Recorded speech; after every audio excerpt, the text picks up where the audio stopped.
Aujourd'hui, donc, on va s'intéresser au questionnaire. Qu'est-ce que c'est qu'un questionnaire? Vous vous en doutez déjà un petit peu. Hein? Vous savez déjà un peu c'est quoi, du moins par expérience. Peut-être en avez-vous déjà rempli.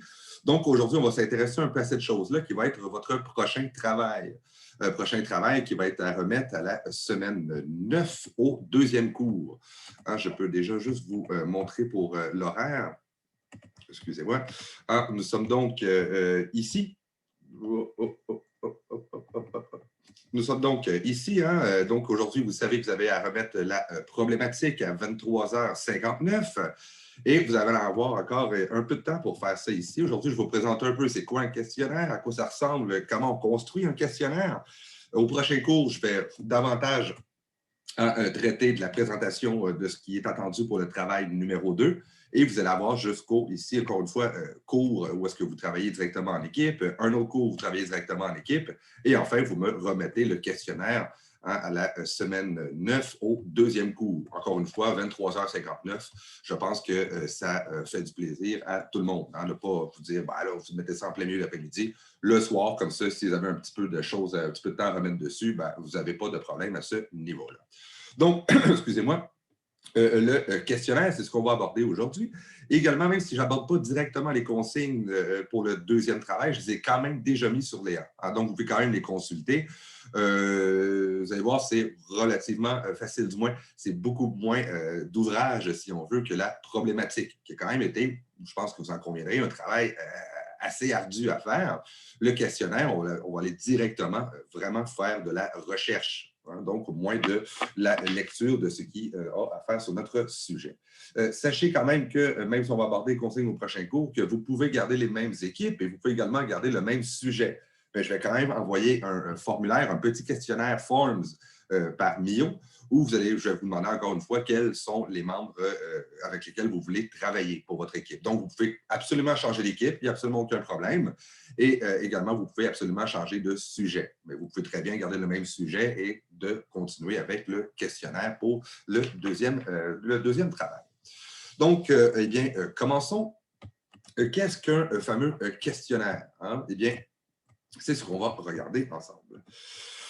On va juste faire un petit truc, épingler la vidéo. Voilà. C'est parti.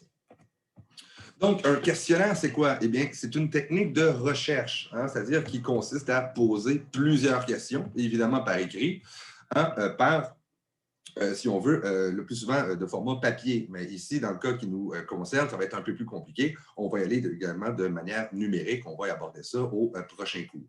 Donc, on pose une série de questions, essentiellement, hein, à des individus, à tous ceux que l'on souhaite interroger. Hein. Donc, on a la même formulaire pour l'ensemble des individus que l'on souhaite questionner.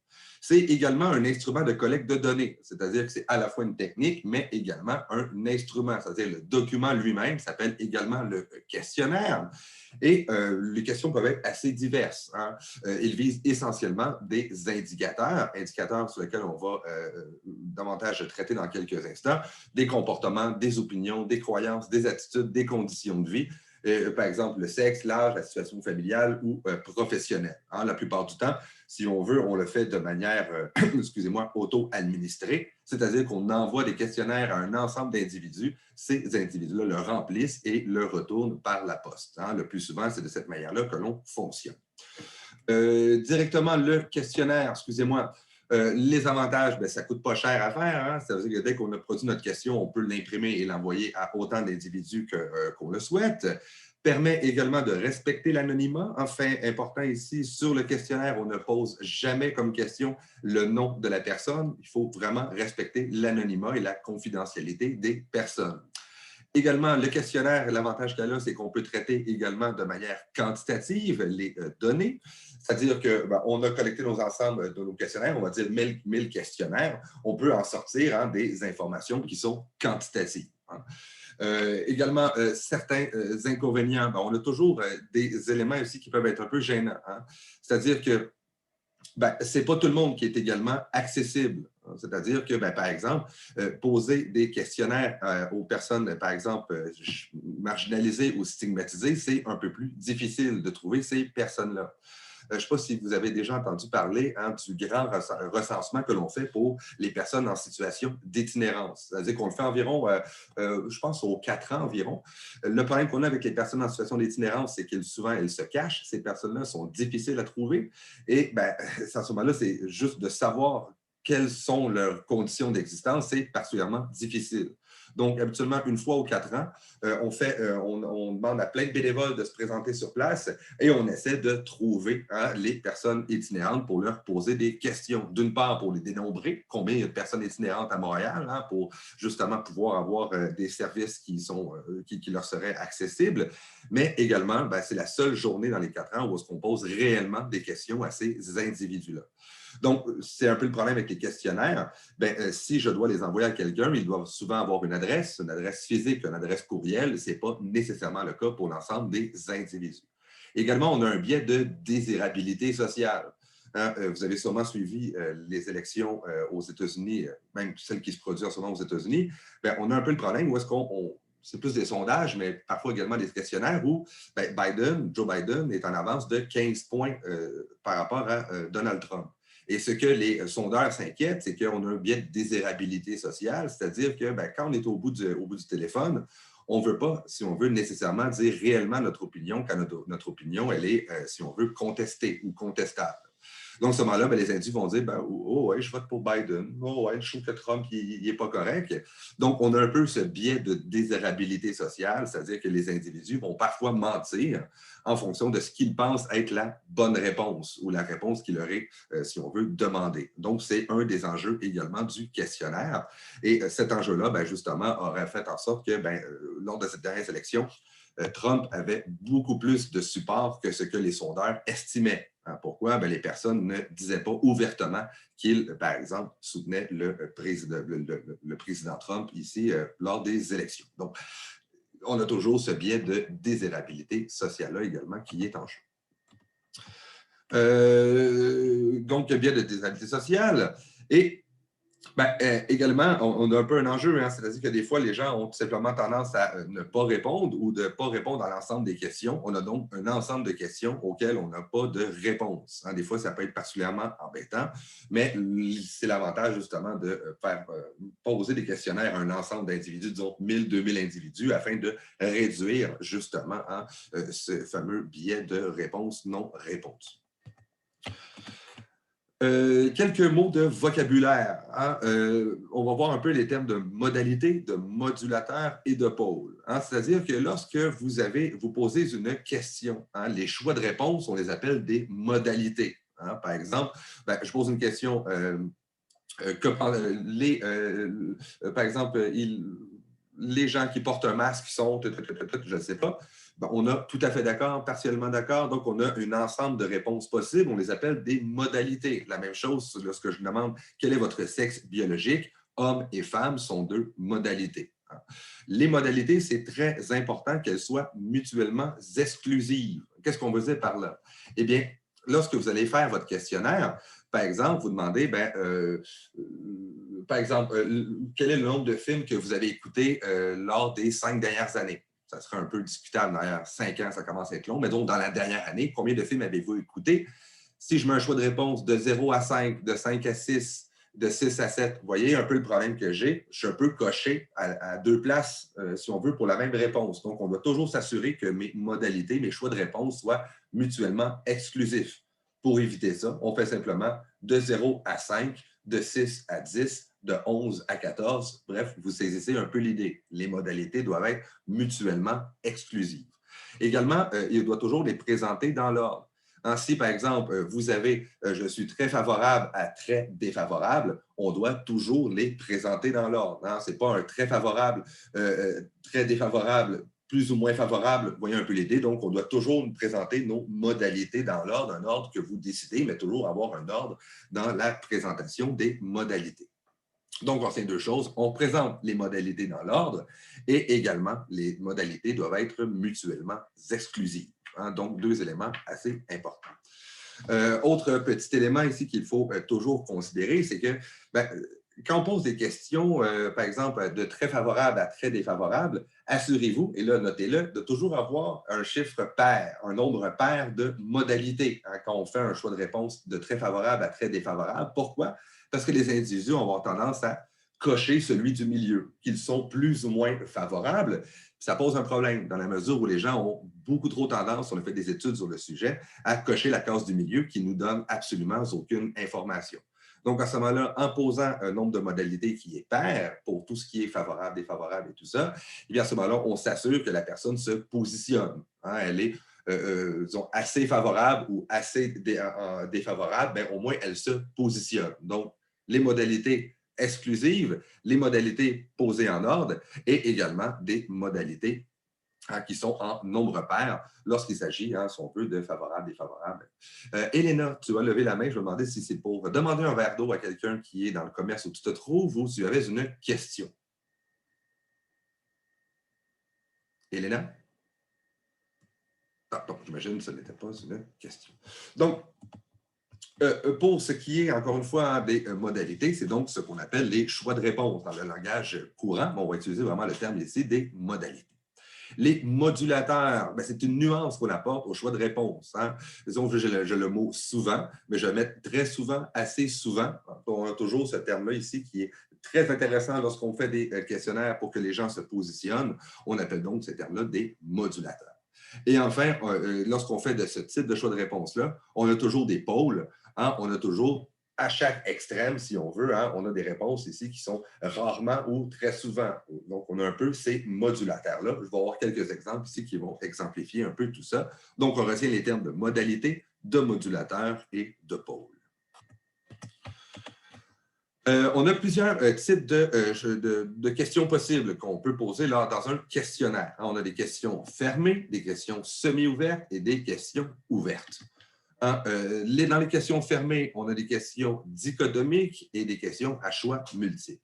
Les questions dichotomiques, c'est quand on a uniquement deux modalités possibles. Hein, par exemple, exemple de modalité, ben, quel est votre sexe biologique, homme ou femme?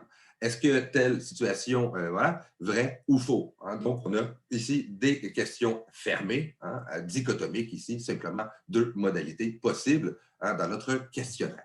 On a également des modalités à choix, excusez-moi, des questions fermées à choix multiples. On a, par exemple, une seule réponse permise, à plus d'une réponse permise, à énumération d'items pour le classement. J'ai des exemples qui vont suivre dans quelques instants. À énumération d'items pour évaluation, à choix multiple à échelle et à choix multiple de filtre. Hein, on va retenir cet élément-là dans quelques instants. Également, j'ai des questions semi-ouvertes. Hein. Vous avez peut-être déjà vu ça dans les questionnaires où, par exemple, je demande quel est le sport que vous pratiquez. Je vais en mettre quelques-uns les plus populaires, hockey, soccer, basketball. Et c'est là où je mets autre précisé, hein, où est-ce que je vais avoir une précision où je crois qu'il peut avoir, si on veut, une autre réponse qui peut être amenée par notre répondant. Question auquel je n'aurais pas spontanément pensé lorsque j'ai formulé le questionnaire. C'est la même chose, par exemple, où quelle langue parlez-vous? Ben, automatiquement, vous allez avoir tendance à écrire français, anglais, peut-être espagnol, mais pour savoir si effectivement la personne parle une autre langue, on rajoute un autre précisé en dessous. Ça permet d'avoir des informations auxquelles on n'aurait pas spontanément pensé. Hein, vous savez, j'imagine que vous savez qu'il y a plusieurs, je pense qu'il y a plus d'une centaine de langues parlées sur la planète. On ne peut pas avoir un questionnaire avec une question qui aurait toutes les réponses possibles. On met les plus populaires et ensuite un autre précisé. Et enfin, les questions ouvertes, qu'on utilise assez peu, hein, quand même, il faut le souligner, où, par exemple, la personne doit formuler dans ses propres mots, hein, si on veut, la réponse à la question qui est posée. On a des réponses courtes, ou est-ce que j'ai simplement un mot, hein, ou une réponse élaborée en quelques phrases, tout simplement, que je vais demander. On utilise beaucoup moins ces questions-là parce qu'ils ne sont pas, on ne peut pas les traiter par des mesures quantitatives, hein, quand il s'agit de mots comme ça qui sont écrits par un répondant. Donc, commençons un peu par les questions, hein, les types de questions. On va prendre un peu des exemples sur ce qu'on a vu. Il y a des questions socio-démographiques ou socio-économiques. En fait, pour le travail, je vais vous demander d'en formuler 3 de ces questions-là. Ça va dépendre évidemment de vos questions de recherche. Hein, donc, vous allez utiliser tout simplement des questions sociodémographiques qui sont les plus pertinentes pour votre travail. Les deux les plus classiques, ben, c'est l'âge et le sexe. Hein. Quel est votre sexe biologique? Ben, vous mettez masculin, féminin. Vous pouvez également demander quel est votre genre, par exemple. Et là, ben, on pourrait donner l'ensemble des genres que l'on connaît et en mettant quand même un autre précisé pour ce type de questions-là. L'emploi, l'ancienneté, le salaire horaire, le nombre d'enfants, l'état civil, la scolarité, ce sont un ensemble de questions sociodémographiques que souvent on pose au début du questionnaire. En gros, on postule que les individus, en fonction de leur catégorie socio-démographique, ben, ils vont répondre d'une certaine manière, hein, c'est-à-dire de pouvoir créer des populations. Ben, c'est toujours bien pratique d'avoir des questions socio-démographiques pour bien situer l'individu que nous avons en face de nous. Hein. On peut faire des regroupements. On pourrait dire, par exemple, que ben, les individus entre tel âge et tel âge ont plus tendance à apprécier ou à ne pas apprécier tel ou tel type de produit, par exemple. Donc, dans le travail numéro 2, je vais vous demander de formuler 3 questions socio-démographiques. C'est, avouons-le, les plus faciles à formuler. Premier exemple de questions fermées dichotomiques, eh bien, ce sont 2 questions démographiques et sociodémographiques que l'on pose. Quel est votre sexe biologique? Eh bien, vous avez uniquement 2 réponses possibles. On n'est pas dans le genre ici, on est vraiment dans le sexe biologique, masculin ou féminin. Hein? Donc, assez simple à ce niveau-là. Et encore une fois, ici, deuxième type de question socio-démographique. À quel niveau étudiez-vous présentement? Ben, je pourrais mettre secondaire 1, secondaire 2, secondaire 3, secondaire 4, secondaire 5, hein, quand c'est directement posé à des gens au secondaire. Ou encore une fois, hein, quel est le dernier diplôme que vous avez obtenu? Ben là, j'aurais une liste, hein, diplôme d'études secondaires, diplôme d'études collégiales, diplôme d'études techniques, diplôme d'études, si on veut, professionnelles, baccalauréat, maîtrise, doctorat. Hein, donc, j'aurais, si on veut, la liste des diplômes possibles. Et parce qu'on ne va pas avoir, si on veut, un ensemble de listes, eh bien, on mettrait, disons, les 5 les plus courants et on mettrait un autre précisé entre parenthèses. Hein. Donc, exemple de questions fermées dichotomiques. Également, question fermée semi-ouverte. Hein, ben, c'est un peu l'idée ici que je vous disais, le autre précisé. Quelle est la raison principale qui vous a fait quitter l'armée? Hein? Ben, j'ai un manque d'intérêt ou de motivation, un déploiement hors pays, un encadrement strict. Mais encore une fois, ben, je n'ai pas l'ensemble des raisons qui sont possibles et imaginables pour un individu d'avoir quitté l'armée. Donc, à ce moment-là, je mets un autre précisé. Hein, je l'écris de cette manière-là. Autre, entre parenthèses, précisé, 2 points. Et la personne va venir préciser la raison pour laquelle il a quitté l'armée. Vous remarquez d'ailleurs que, et c'est important pour le travail, que l'ensemble des questions est numéroté. Vous devez toujours numéroter les questions et on va revenir un peu plus tard, de toujours, entre parenthèses, en dessous de la question, également, excusez-moi, hein, expliquer la manière par laquelle, la procédure donc pour répondre à la question. Ici, cocher une seule réponse. Hein, ça pourrait être, vous pouvez cocher plus d'une réponse, mais on doit tout simplement à chaque fois indiquer la procédure pour répondre à la question. Question fermée, semi-ouverte, à choix multiples, à plus d'une réponse permise. La question pourquoi fumez-vous? Hein? Ben, j'ai encore une fois ici, entre parenthèses et surligné, la fameuse procédure pour répondre. Vous pouvez cocher plus d'une réponse. Ben, j'ai mis plusieurs réponses, par habitude, par goût, par besoin, par défi, par imitation. Hein? Ben, encore une fois, étant donné que je ne suis pas certain que j'ai l'ensemble des réponses possibles, je mets encore une fois un autre précisé en dessous. Donc, j'ai ici une question qui est fermée, mais excusez-moi ici, qui est semi-ouverte à choix multiples, à plus d'une réponse permise. La question fermée à choix multiples, la énumération d'items pour le classement. C'est un peu l'idée, j'aimerais avoir la préférence des individus. Hein? Mais selon vous, quelle marque de véhicule automobile vous paraît la plus sécuritaire parmi celles de la liste suivante? Donc, j'ai un ensemble de listes de véhicules. Par exemple, ici, 5 types de véhicules. Et je veux que les individus me placent quelle est considérée pour eux la plus sécuritaire et la moins sécuritaire. Hein? Dans la formulation, que je vous invite à reprendre dans votre questionnaire, numérotez votre choix sur une échelle de 1 à 5, mais on doit également indiquer, OK, mais le 1, c'est quoi? Le 5, c'est quoi? Représentant le véhicule que vous considérez le plus sécuritaire et le chiffre 5, le moins sécuritaire. Donc, comme ça, je vais pouvoir avoir un ensemble de listes d'individus. Et à la fin, si j'en ai 2000, bien, ils vont dire les individus considèrent que la Volkswagen Golf est effectivement le véhicule la plus sécuritaire. Alors, donc, je ferai ça avoir vraiment, si on veut, le classement des individus. Question fermée à choix multiples, la énumération d'items pour évaluation. Et là, c'est particulièrement intéressant. Ceux, par exemple, qui travaillent sur le genre, eh bien, à ce moment-là, ici, c'est parmi les capacités suivantes liées au travail des policiers, lequel vous semble propre à l'homme, propre à la femme ou propre aux deux. Et ici, ce serait intéressant de savoir encore une fois, OK, mais si on a des préjugés, par exemple, en fonction des hommes et des femmes, ça serait intéressant de voir concrètement comment ces préjugés-là se mesurent par rapport à des actions que les policiers doivent mener. Capacité de rédiger un rapport, capacité d'arrêter un suspect, capacité de contrôle des émotions, capacité d'être autonome, eh bien, ici, l'individu pourrait tout simplement cocher. J'ai encore une fois ici la petite procédure pour répondre à la question.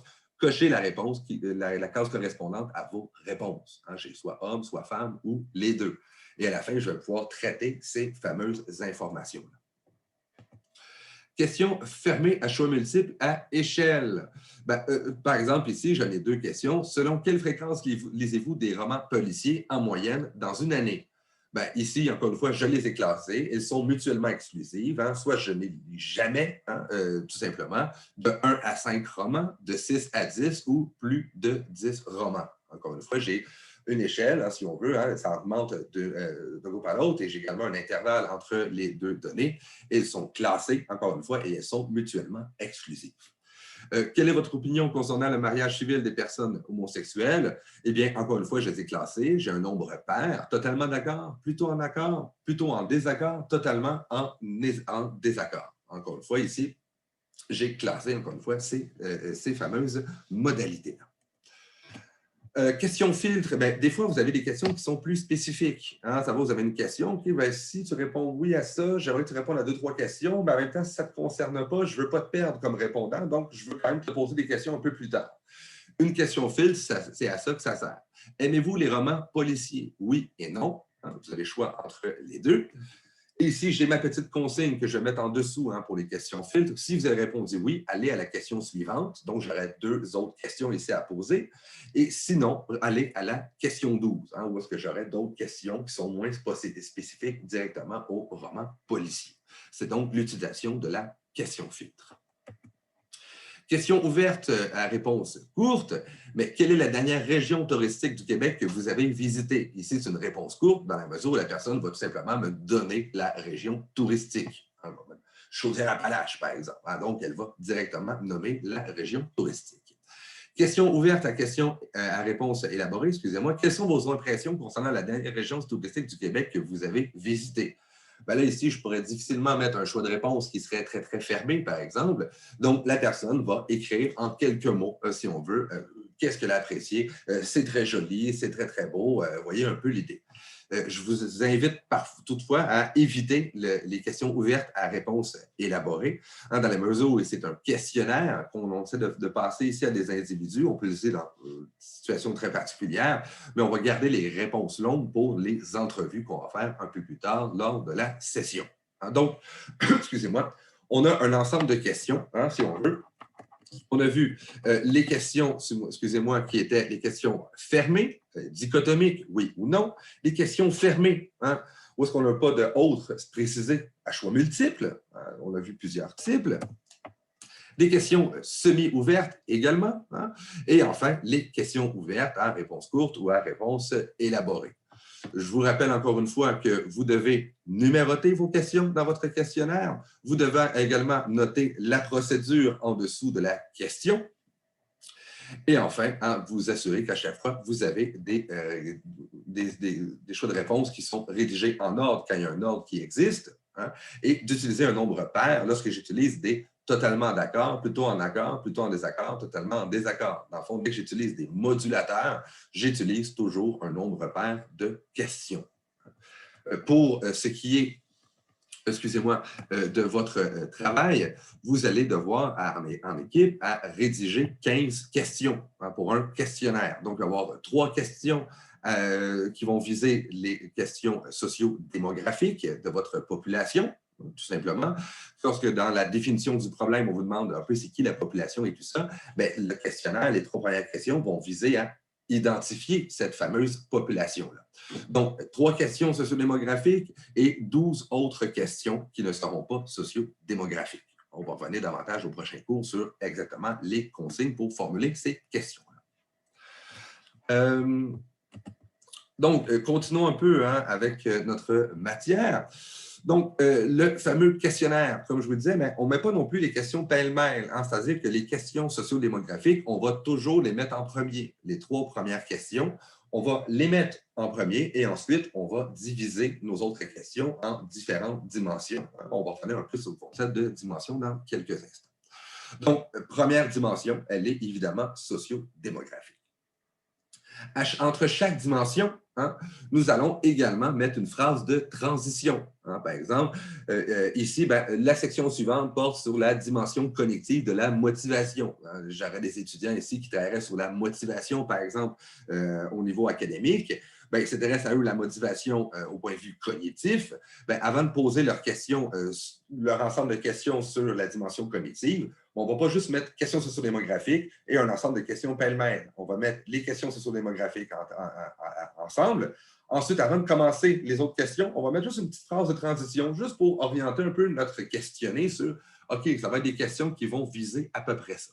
Alors, juste une petite phrase qui va dire « La section suivante porte sur, insérez ici le nom de votre dimension ». Et on n'oublie pas, encore une fois, d'inscrire la fameuse procédure. Une procédure que vous avez vue dans les exemples que je vous ai présentés. Également, encore une fois, le questionnaire, la présentation, on va quand même s'intéresser à la présentation qu'elle doit être claire, elle doit être efficace. C'est-à-dire que j'essaie d'avoir un questionnaire qui est propre, si on veut qu'il y a des espacements entre chacune de mes questions, que également les questions soient numérotées à chaque fois également, simplement pour assurer une plus grande lisibilité de la part de pour vos questionnés. Et enfin, après la question 15, on inscrit tout simplement « Merci de votre collaboration. Les individus sont gentils de nous aider à, si on veut, approfondir notre sujet de recherche. » Donc, on inscrit tout simplement en dessous « Merci de votre collaboration » pour les remercier d'avoir bien voulu participer à notre étude. Donc, essentiellement 15 questions, 3 démographiques. Je vais également avoir 2 autres dimensions sur lesquelles on va revenir dans quelques instants. Je vais vous demander également de faire un pré-test. C'est-à-dire qu'une fois que vous allez faire votre questionnaire, des fois, entre équipiers, on trouve ça vraiment bon. On dit, oui, c'est vraiment excellent, il n'y a absolument aucun problème avec notre questionnaire. Donc, je vais vous demander de le passer à un de vos amis. C'est-à-dire qu'une personne par équipe va faire passer votre questionnaire à la personne que vous voulez. Ce n'est pas nécessairement important, mais pas aux membres de votre même équipe, évidemment. Donc, je vais vous demander de faire passer votre questionnaire et de réagir à ce que cette personne-là a vu comme problème, par exemple. Des fois, c'est en faisant relire justement que écoutez, je ne comprends pas cette question-là, qu'est-ce que tu veux dire? La question n'est pas claire. Donc, on doit faire un pré-test. Le pré-test, à quoi il sert? Comme je vous dis, c'est d'avoir un regard critique par rapport à notre questionnaire. Il va y avoir une petite partie de votre travail. Ça va être une demi-page, 3/4 de page à la fin de votre travail sur le questionnaire, que je vais demander d'avoir des réactions par rapport à votre questionnaire, de la part de votre entourage. Une personne par équipe, tout simplement. Vous le passez. Le mieux, c'est de le faire par Zoom parce qu'on est en distanciation physique. Puis si, à la question 1, la personne fronce les sourcils et réagit comme ça, vous dites « Ah, il y a peut-être un problème. Peut-être que ma question est mal formulée. » Donc, c'est simplement l'idée de faire passer le questionnaire à un individu, de voir un peu quelles sont les réactions de cette personne-là et d'ajuster votre questionnaire en conséquence. Donc, je vais vous demander de faire un pré-test par membre de l'équipe. Ça peut être votre père, votre mère, votre frère. Ce n'est pas nécessairement ça qui est important. C'est simplement juste de dire « OK, là, ma question est mal formulée ou il n'y a pas de problème. » Peut-être qu'il n'y a absolument aucun problème avec votre questionnaire. Donc, pour le pré-test. Également, ce que je vous disais, c'est-à-dire qu'on va demander de diviser ça par section, donc par dimension. Vous avez vu au cours de votre travail, on a demandé de définir certains concepts, c'est-à-dire la partie définition du problème, vous avez défini certains concepts. Eh bien, ces concepts-là, dans le fond, Donc, on a un concept, on a une définition de ce concept-là, mais ils vont également avoir des définitions à ce concept-là. Donc, ils vont pouvoir avoir des dimensions. Qu'est-ce que je veux dire par là? Eh bien, par exemple, est-ce que quelqu'un peut me donner, ça va être plus facile comme ça, est-ce que quelqu'un peut me donner son sujet d'étude?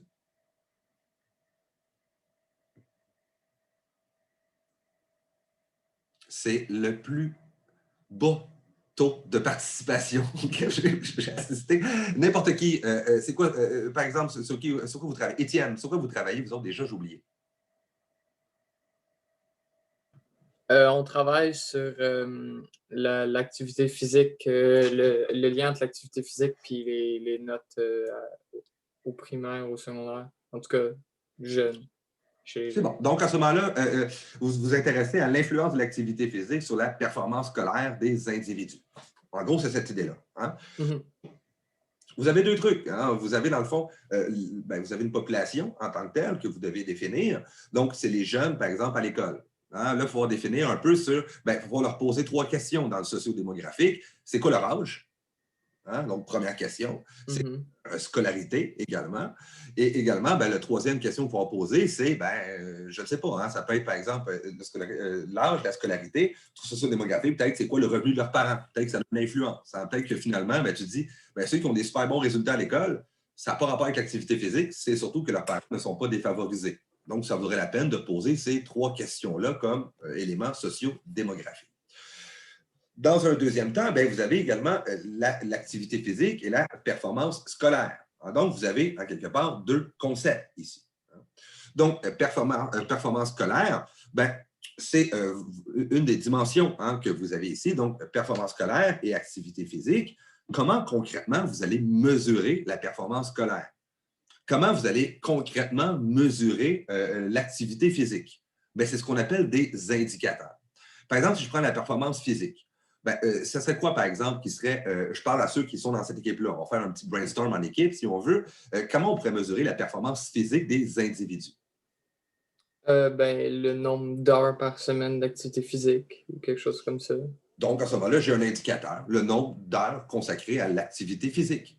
Donc, à ce moment-là, j'ai ma dimension activité physique, j'ai un indicateur, nombre d'heures consacrées à l'activité physique. Par semaine, par exemple, un nombre d'heures par semaine consacrées à l'activité physique. Si j'aurais un autre indicateur, si j'avais, excusez-moi, un autre indicateur à trouver pour l'activité physique, qu'est-ce que ça pourrait être, par exemple? Étienne n'est pas tout seul dans son équipe, hein, je demande. Je crois que c'est Félix qui est avec toi. Si vous avez d'autres idées également pour les indicateurs sur l'activité physique, comment je peux mesurer ça? Je ne sais pas si le type d'activité, ça peut faire quelque chose. Oui, tout à fait. Hein, le type d'activité pratiquée, par exemple. Ça peut être également le nombre d'heures, mais ça peut être également aussi, êtes-vous inscrit au sport, au cégep, par exemple. Hein, donc, voyez-vous, j'ai un ensemble d'indicateurs qui me permettent concrètement de mesurer ma dimension activité physique. Parce que ici, c'est un peu l'idée qui est embêtante. Si je vous dis activité physique, vous dites, là, tabarouette, comment je fais pour mesurer ça concrètement? On doit avoir des questions précises. C'est ce qu'on nomme les indicateurs. Par exemple, ici, j'aurais nombre d'heures consacrées par semaine aux activités physiques, type d'activité physique pratiquée, ou encore une fois, êtes-vous inscrit au sport à l'école? Donc, je peux avoir un certain portrait. Déjà, avec le sociodémographique, je sais à peu près à qui je parle. Mes indicateurs pour la dimension physique, je sais à peu près, si on veut, je peux mesurer, si on veut, l'activité physique de l'individu. Et ensuite, pour l'école, je vais demander, par exemple, des questions sur est-ce que tu es en situation d'échec? Quelles sont ta moyenne, par exemple? Hein? Est-ce que tu es dans un groupe, si on veut, au régulier ou en enrichi, par exemple? Est-ce que, voyez-vous un peu, je peux vraiment mesurer avec des indicateurs précis la performance académique des individus, hein? Les notes obtenues, tout ça, mais également peut-être, avez-vous constaté une différence entre, si on veut, les moments où vous ne pratiquez pas d'activité physique ou vous pratiquez l'activité physique, ou encore une fois, peut-être même, est-ce que, si on veut, vous consacrez plus de temps au sport qu'à vos études? Ça peut arriver également. Hein? Il y a des étudiants, peut-être que vous connaissez, qui sont en sport-études, qui passent plus de temps sur le terrain, ou par exemple, ou sur la patinoire, ou n'importe quoi, où vous voulez imaginer, qu'à faire leurs études. Hein? Donc, j'ai un ensemble d'indicateurs, mais c'est un peu ça le travail qu'on nomme l'opérationnalisation.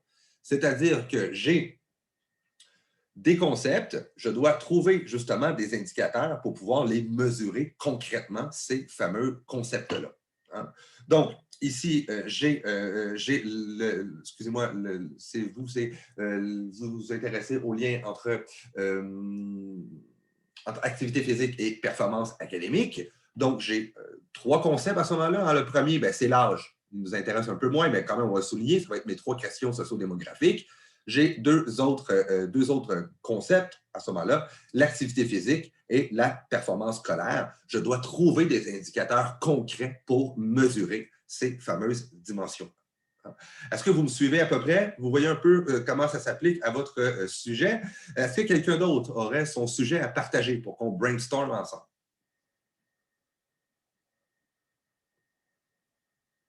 C'est une tristesse infinie ce qui se produit en ce moment. Par exemple, Maïk, vous travaillez sur, je crois, sur l'influence du milieu socio-économique sur la dépendance des individus aux produits psychotropes, aux substances psychoactives. C'est bien ça? Ouais.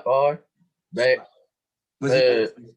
Ouais, c'est ça. Ben, en gros, c'est, admettons, je pourrais dire comme première question, juste si vous consommez, à quelle fréquence, ça serait quoi leur drogue. Puis après ça, je pourrais juste faire, admettons, des questions plus économiques, tu sais, plus, admettons, leur job, leur salaire, dans quel, ben peut-être pas, là, mais Non, mais admettons, tout à fait. quel quartier ils habitent, ça marcherait-tu, ça? Ça peut avoir du sens. Il faudrait voir un peu si le quartier est corrélé peut-être au milieu socio-économique. Ça a vraiment du sens. Mais à ce moment-là, tu as tes 3 questions sociodémographiques de base. L'âge, la scolarité, c'est toujours intéressant parce que on peut postuler que si quelqu'un est à l'université, peut-être que la substance psychoactive a été moins un problème. On ne sait pas. On peut voir comment ça. Tu as l'âge, excusez-moi, la scolarité et le sexe également. Hein, il peut y avoir une variable qui peut être importante. Je ne sais pas si vous avez vu ça dans vos études. En fait, qu'hommes et femmes n'ont pas le même type de consommation. Hein, c'est absolument envisageable. Donc, vous avez, encore une fois, à votre sujet, deux grands découpages, si on veut. La consommation de substances psychoactives et le milieu socio-économique. Donc, pour les substances psychoactives, comment je mesure ça? Est-ce que, d'une part, vous consommez des substances psychoactives? Ça serait bien de commencer par ça. Hein? Quand je vous dis un ordre, on commence par est-ce que tu consommes, oui ou non? À ce moment-là, on essaie quand même, dans notre échantillonnage, de poser des questions à ceux qui on pense qu'ils consomment, sinon vous gaspillez des questionnaires, mais ce n'est pas très grave quand même. Donc, première question, la consommation. Ensuite, quel type de substance consommez-vous? Hein? Tu peux en mettre quelques-unes. Encore une fois, mettre un autre précisé, parce que des fois, on n'a pas la liste de l'ensemble des substances psychoactives qui existent. Hein? C'est assez compliqué. Également, le autre précisé, l'avantage que ça a, on a souvent des expressions qui sont utilisées. Par exemple, si vous mettez le nom de la formule chimique, ça va être difficile pour la personne de savoir que c'est du speed, par exemple. Speed, peut-être que c'est quelque chose qui n'est pas reconnu, puis ils vont dire non, moi, ce n'est pas du speed, c'est de la pinotte. C'est la même affaire, mais le autre précisé va permettre justement d'avoir ces informations. Également, est-ce que tu consommes? C'est quoi le type de consomme? La fréquence de la consommation? Voyez-vous, c'est un ensemble d'indicateurs qui me permet de mesurer exactement le sujet sur lequel je souhaite travailler. Ensuite, pour le milieu socio-économique, c'est un peu ce que tu as dit, hein? C'est-à-dire quel est le revenu de vos parents, par exemple. Si on passe à des jeunes, c'est intéressant de voir le revenu de l'individu, le revenu des parents, le quartier, ça peut être intéressant également. Donc, un ensemble de questions que vous allez trouver pertinentes pour mesurer le milieu socio-économique. Peut-être même si la personne, excusez-moi, peut-être même qu'il y a une influence sur la monoparentalité, par exemple. On sait que la monoparentalité, c'est associé à plus grande chance de pauvreté. Pourquoi? Tu as un salaire au lieu de 2. Je pense que ça va de soi un peu. Là. Je pense que ça va de soi un peu. Donc, on a cette situation-là également qui peut être intéressante pour le milieu socio-économique. Donc, c'est un peu ce qu'on appelle l'opérationnalisation. C'est de passer des concepts à trouver des indicateurs précis. C'est-à-dire que vous avez tous des concepts qui sont, par exemple, on a vu quelques-uns, mais vous avez tous des concepts. On doit trouver des manières concrètes de pouvoir les mesurer. Les mesurer par des questionnaires. Ici, c'est un peu les exemples qu'on a trouvés. Avec des indicateurs, c'est simplement nombre de consommation par semaine, par exemple. C'est votre indicateur. vous allez ensuite pouvoir formuler votre question à l'intérieur de votre questionnaire. Également, ces indicateurs-là vont être très pratiques pour ce qui va suivre lorsqu'on va faire des entrevues. On va utiliser essentiellement les mêmes indicateurs, mais on va les formuler autrement pour s'assurer qu'on ait des questions ouvertes qui ne se répondent pas par oui ou par non. On va revenir plus tard sur cette question-là, hein, mais ça serait par exemple par rapport à la consommation. Pouvez-vous me décrire un peu la manière par laquelle vous consommez des substances psychoactives? Là, on va avoir une réponse longue. Bien, je consomme telle affaire, telle fois par semaine et tout ça. Mais dans le questionnaire, on n'est pas encore rendu à des questions longues. On veut vraiment avoir des réponses très courtes pour pouvoir faire un petit peu de traitement quantitatif de nos informations. Mais à ce moment-là, bien, je vais avoir des indicateurs précis pour passer du concept à des indicateurs précis. C'est ça qu'on appelle l'opérationnalisation, qui est un beau terme pour dire trouver des indicateurs précis pour pouvoir étudier mon sujet de recherche dans la réalité. Hein? Donc, c'est un peu ce qu'on a ici pour l'opérationnalisation. Et ben, y a-t-il quelqu'un d'autre qui veut se lancer avec son sujet? On jase, on jase. OK. Donc, on verra ça tantôt. Vous avez eu beaucoup de participation, c'est très excitant. Mais on verra ça tantôt, j'imagine, plus en petite équipe là, de recherche. Il n'y a pas de problème par rapport à ça. Donc, c'est un peu à quoi ressemble hein, l'opérationnalisation.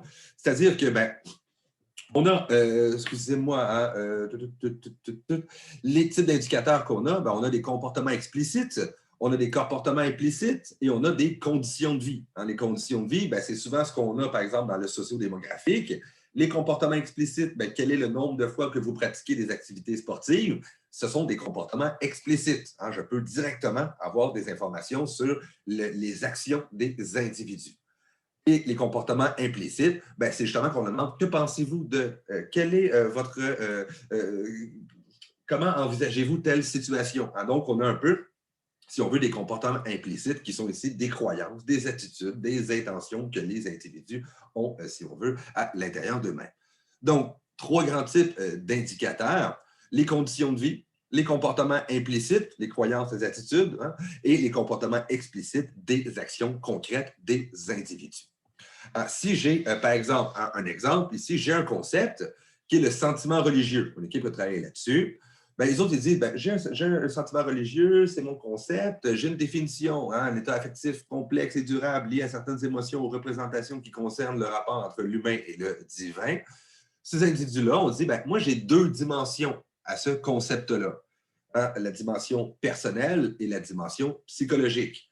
Ces indicateurs, fréquenter un lieu de prière, discuter de thèmes religieux, ça me permet quand même de voir est-ce que la personne a un sentiment religieux et également psychologique, hein, qui peuvent être également très, très intéressants.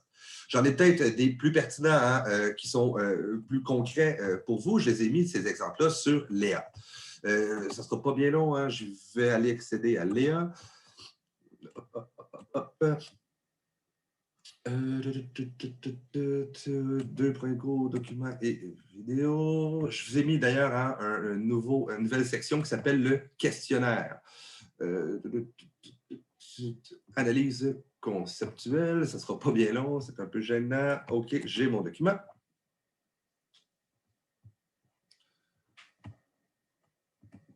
On va passer autrement, c'est un peu compliqué. Désolé pour ce petit moment d'attente. Exemple d'analyse conceptuelle, d'accord. Ici, donc, j'ai un exemple d'analyse conceptuelle que vous allez retrouver sur Léa.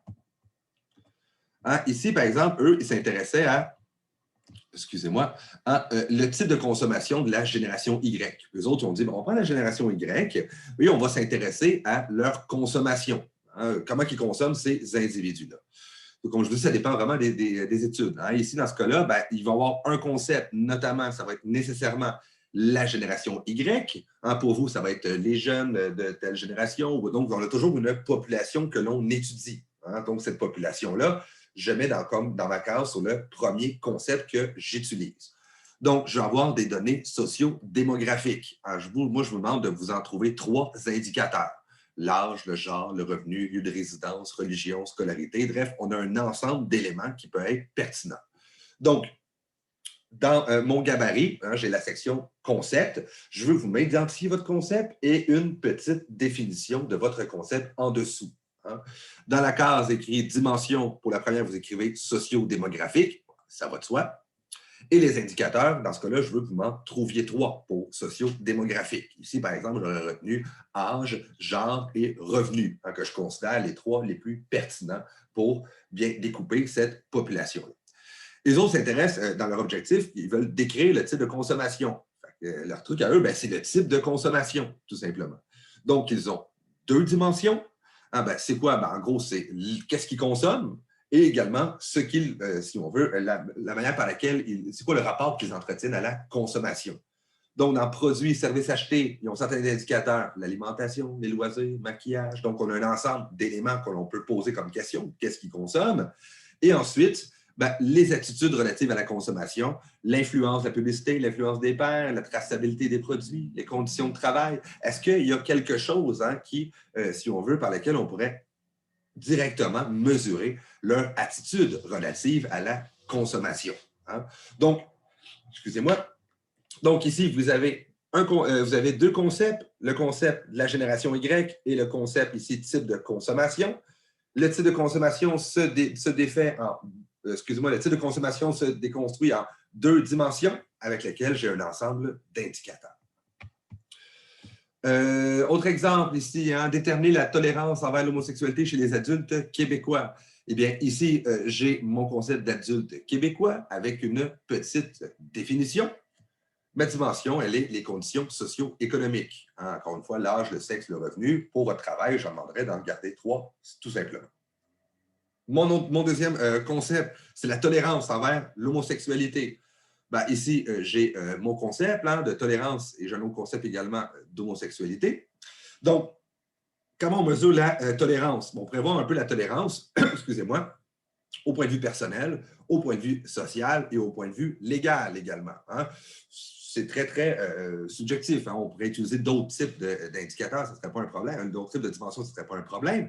Mais les autres se sont dit, OK, on va regarder un peu sur... J'essaie d'étudier la tolérance envers l'homosexualité chez les adultes québécois. OK.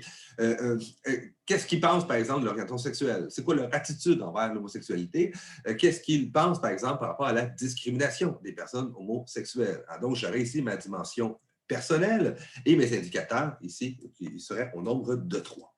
J'aurais également un autre type de dimension sociale. Par exemple, leur poser des questions sur les campagnes de sensibilisation, sur la discrimination, sur également les programmes sociaux qui sont justement visés par ce sujet-là.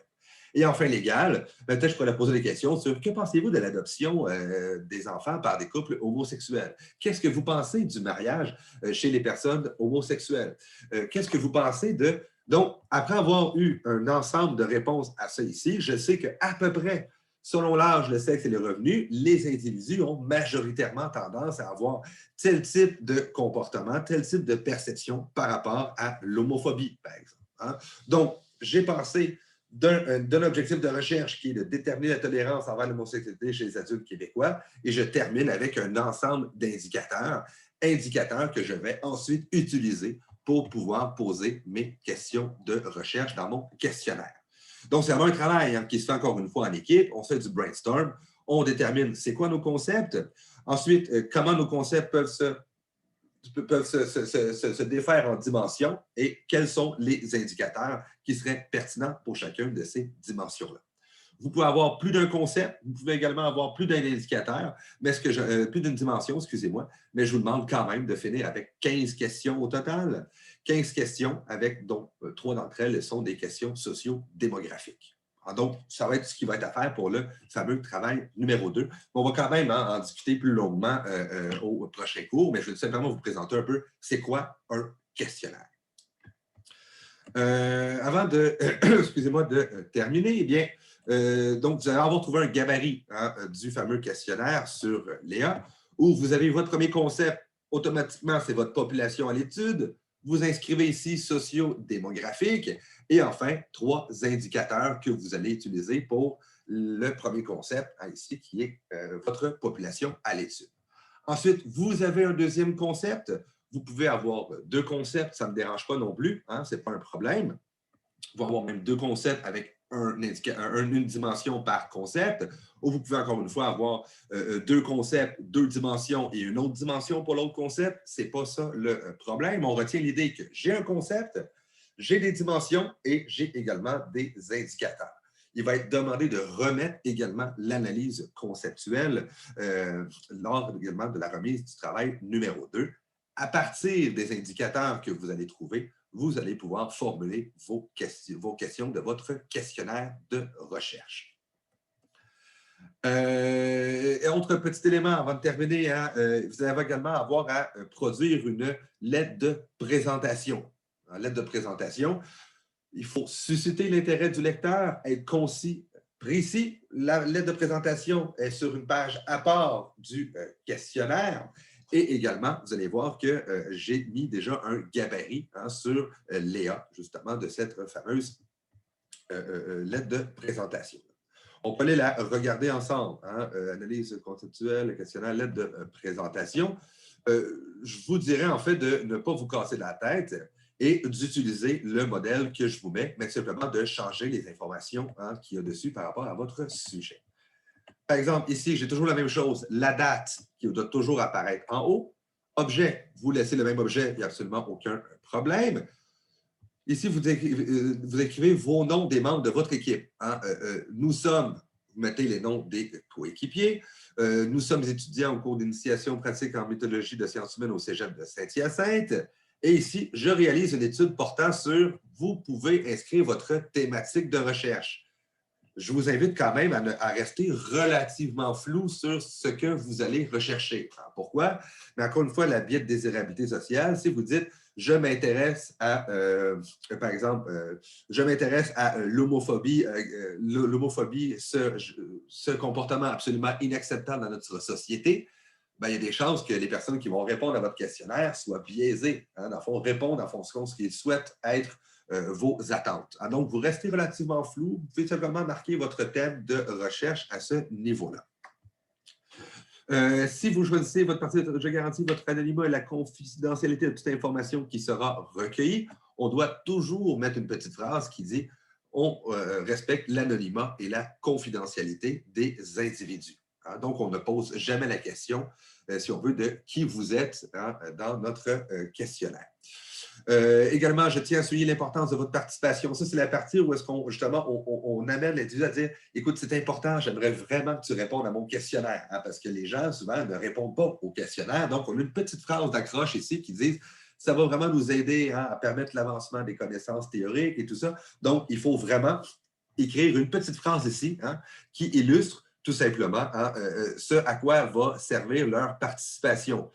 Je vous dis spontanément, allez fouiller dans la pertinence de votre travail, dans la section « Importance du problème ». Il y a sûrement une phrase quelque part, hein, si on veut, qui est, si on veut, absolument incontournable pour l'étude de votre sujet. Et enfin, on indique le nombre de questions qu'on a. Vous, ça va être 15 questions. Hein, donc, le questionnaire qui suit comporte 15 questions et devrait durer, vous estimez environ la durée de réponse de votre questionnaire. Absolument, c'est une quinzaine de minutes, une dizaine de minutes, à peu près autour de ça. Enfin, je vous remercie de votre participation, elle est grandement appréciée. Petite phrase de remerciement. Et enfin, vous dites qui vous êtes, tout simplement. Hein? Étudiant en sciences humaines au Cégep de Saint-Hyacinthe et je veux avoir l'ensemble de vos noms qui apparaissent ici, hein, tout simplement.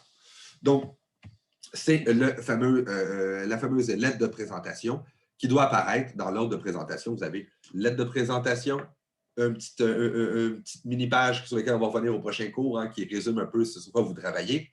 La lettre de présentation, votre questionnaire en annexe, le pré-test, et c'est tout pour ce travail-là. Hein, voyez-vous, ce travail-là est un peu plus court que ce qu'on a fait lors de la problématique. Donc, on retient essentiellement pour le questionnaire que c'est une technique de recherche qui est particulièrement pratique pour le traitement quantitatif des données, qu'à partir de notre question de recherche et de nos objectifs de recherche ou notre hypothèse de recherche, on va pouvoir identifier des concepts, des dimensions et des indicateurs. Et à partir de ces indicateurs-là, vous allez pouvoir formuler des questions de recherche. hein. Donc, je vous invite également à consulter quand même Léa, hein, si vous voulez déjà d'avance savoir quelles seront les exigences du travail. Les consignes se retrouvent déjà sur Léa. Mais c'est un peu ce que je vous ai dit jusqu'à maintenant. Et c'est un travail qui va être à remettre à la semaine 9 au cours 2, hein, 23h59, encore une fois, ce vendredi. Je vais encore une fois, quand même, envoyer un questionnaire à l'ensemble des personnes de la classe pour savoir avec qui elles souhaitent travailler. Hein, tout simplement, m'inscrire les noms des coéquipiers avec lesquels vous souhaitez travailler. Hein. Vous pouvez également changer de sujet. Si votre sujet ne vous intéresse plus, cassez-vous pas la tête, vous avez le droit. Vous n'êtes pas lié au même sujet tout au long de la session. Donc, en gros, à part que c'est quelque chose de nouveau, qui va pouvoir revoir un peu les questions de recherche et tout ça, est-ce que c'est relativement clair? Ouais, excusez-moi, hein, pour... voilà.